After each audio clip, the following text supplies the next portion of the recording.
Welcome, brave souls, to a realm where the darkest corners of law enforcement collide with the supernatural. A place where the thin blue line between reality and terror begins to fray. In this bone-chilling video, we invite you to gather around, dim the lights, and prepare to be riveted by two spine-tingling horror stories that will send shivers down your spine.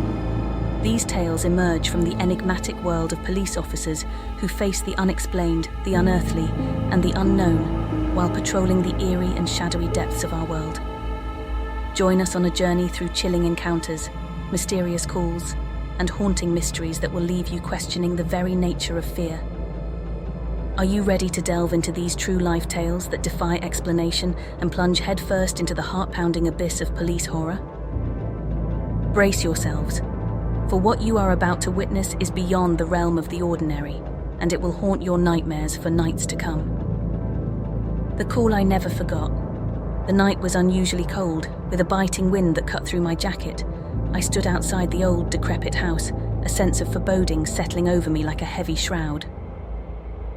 My name is Detective Sarah Mitchell, and I had seen my fair share of disturbing crime scenes, but something about this abandoned house sent chills down my spine. I had received a call about a disturbance, and my partner, Detective Jameson, and I were tasked with investigating the source of the disturbance. We approached the front door cautiously, flashlights in hand, and a sense of unease washed over me as the wooden floorboards creaked beneath our feet. Dispatch said there might be someone inside, Jameson whispered, his breath visible in the frigid air. Stay sharp.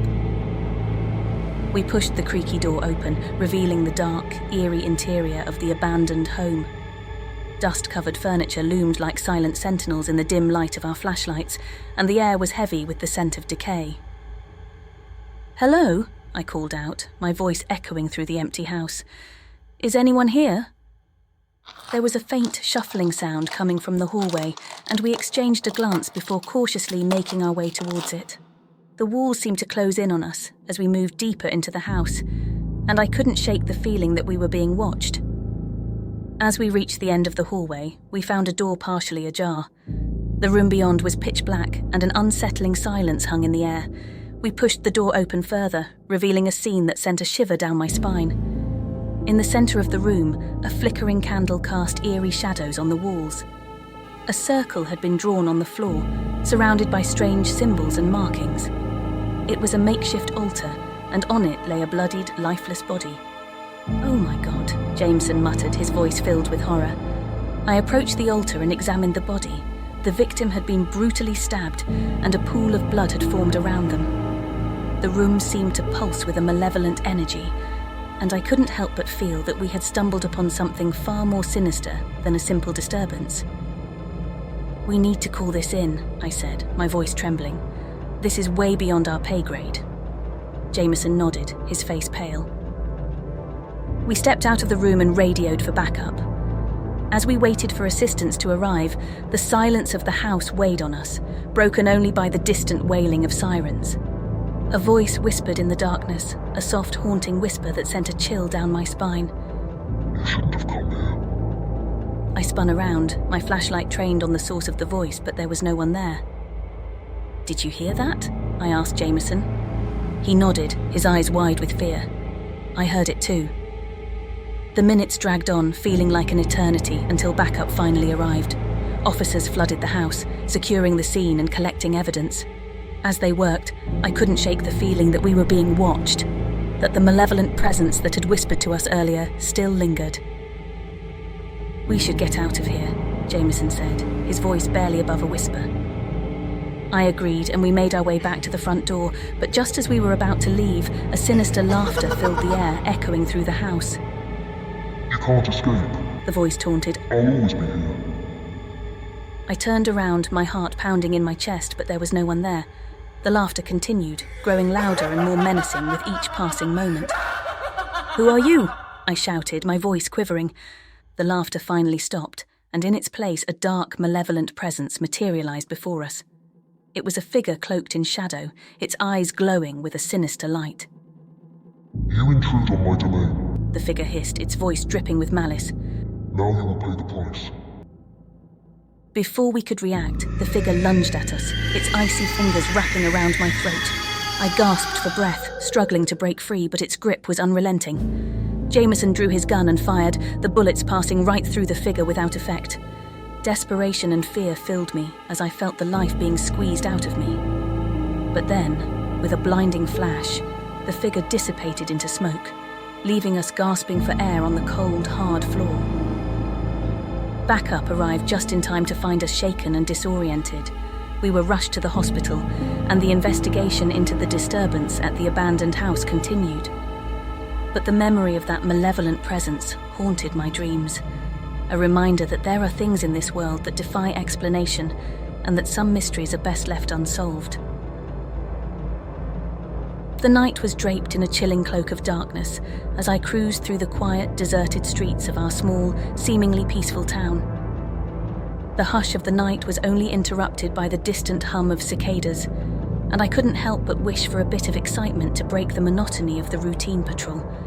Little did I know that my wish would soon be granted, but in a way I could never have imagined. I was alone in my patrol car, the faint blue glow of the dashboard illuminating my stern expression. My police radio buzzed with the usual chatter, a constant companion that I had grown used to over the years. Just when I thought the night would be another uneventful one, the radio crackled to life, announcing an incoming call. I picked up the receiver, eager for something to happen. "Officer Anderson," a voice on the other end spoke, its tone trembling with anxiety. "You've got to come quick. There's someone lurking in my backyard, and I'm terrified." I could hear the fear in the caller's voice, and I immediately sprung into action. "Stay on the line," I instructed, "and tell me your address." The caller provided their location, which was just a few blocks away from my current position. I turned on the sirens and sped toward the address, adrenaline pumping through my veins. My heart pounded as I thought about the possibility of encountering danger on this otherwise ordinary night. As I approached the house, I noticed an eerie aura surrounding it. The moon hung low in the sky, casting long, eerie shadows across the yard.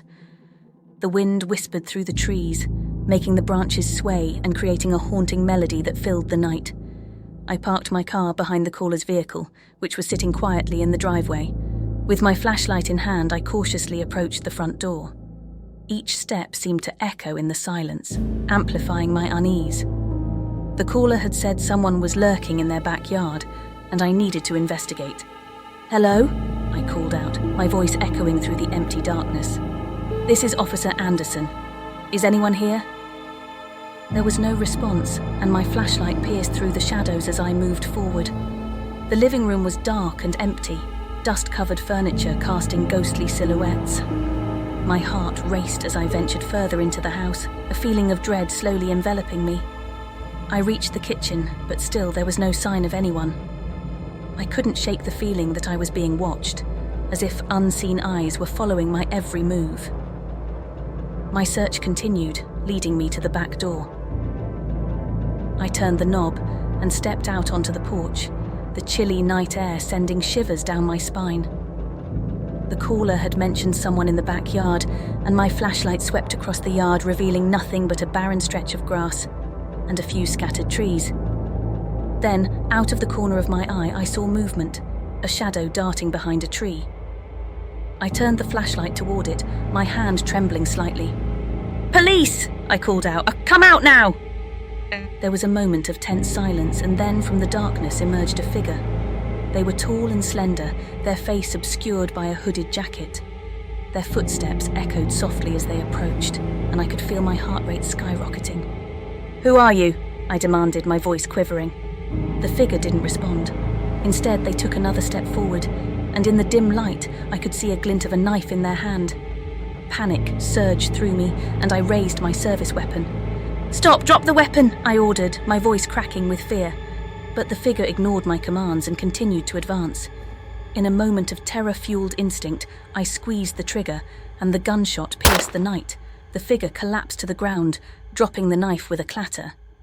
As I approached the fallen figure, I felt a mixture of relief and dread. I couldn't see their face beneath the hood, but something about their presence felt chillingly familiar. When I finally pulled back the hood, my heart sank. It was my own reflection staring back at me, My own terrified eyes, my own pale face, my own blood-soaked uniform. I stumbled back in disbelief, the world around me spinning into a nightmarish blur. The radio on my belt crackled to life, and I heard my own voice calling for backup at the address I had just left. It was as if I had never received the call about the suspicious person in the first place. Confusion and fear gripped me, and I couldn't comprehend the eerie twist of reality that had unfolded before me. As I gazed at my own lifeless body on the ground, I realized that the true horror of this night was the unsettling realization that the call I had received had come from my own voice, a voice that should never have existed in the first place. As I stared at my lifeless body on the ground, a sense of profound understanding washed over me. The memories of my last moments flooded back. I recalled the harrowing moment when I had confronted the figure in the backyard. They had been charging at me with a menacing glint in their eyes, clutching a gleaming knife tightly in their hand. Panic had surged through me as I shouted for them to stop and drop the weapon, but they had paid no heed to my commands. In a heart-pounding frenzy, I had squeezed the trigger of my service weapon, the deafening gunshot ringing in my ears as the bullet found its mark. But it was not a clean hit. The figure's forward momentum carried them towards me, even as they fell to the ground. The knife had already been thrust forward, and I felt a searing pain in my abdomen. I realized with a heavy heart that I had been killed in the line of duty, defending the very town I had sworn to protect. It was as though my soul had just awakened to the truth, and the eerie encounter in that backyard was a twisted manifestation of my own unresolved fears and guilt. The realization of my fate, the fact that I had left my family behind, my unfinished business in the world of the living, it all weighed down on me like an anchor, casting me into a surreal limbo between the realms of the living and the dead. As the night's cold embrace enveloped me, I knew that I was now a wandering spirit, forever trapped in a realm where the lines between reality and the supernatural were blurred beyond recognition. Thanks for watching. To support us, please like and subscribe.